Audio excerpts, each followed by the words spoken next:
Nasser wabanashemerwa map ar katumbo kusinge mpakeze za Mbarara City Rally yazavugiresha hemwe edakiki 15 n'obutikiti 55 kandi ogu yaakuratirwa Ronald Ssebuguzi wabanavuge motoka y'ekika kya Ford Fiesta Proto ahasha hemwe edakika 20 n'obutikiti 12 rero wedankan mubiru Kikakankane nawo wabanavuga Ford Fiesta Proto yakwata omwanya gwa kashatu ari kuvugiresha hemwe edakika 21 n'obutikiti 32 kandi aba bakuratirwa Hassan Arwi omucyakana hamwe na Fred Busurwa omucyakatano kandi we champion w'omwaka oguhwire Byron Rugomoka yahendera omwanya gwa mukaga.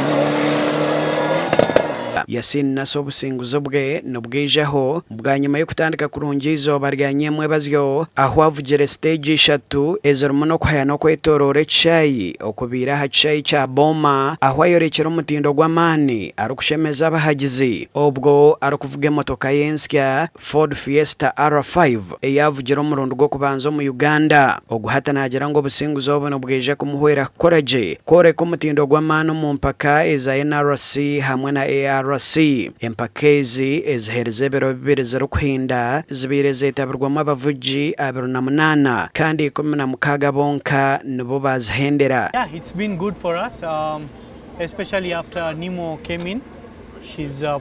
This is our second event officially.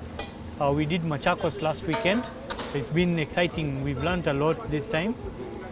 From what we learned in Machakos, it's basically we've carried forward to this event. Event ebere nungi ya Mbarara safety wise ebere event nungi mundu gwangu kubanza kuvuga Mbarara Rally. I've never driven in Mbarara Rally. I've come down 5th overall. Beitu should have been on the podium ukwangu yesterday tungirege bizibu motoka rugira ha muhanda yagwa, but all the same twizire kupushinga, twizire kuhambya bali abantu, twizire kwegejinga kurora normal drive rareji yagendaje munonga abo kuba itabirwa abavuti bingi mu kimanya kandi bona bamaraje section zona zazirije safety yabere nungi time marshals bakoro gwabo. Ndoram Edwin ahabwa TV West Agacencwire.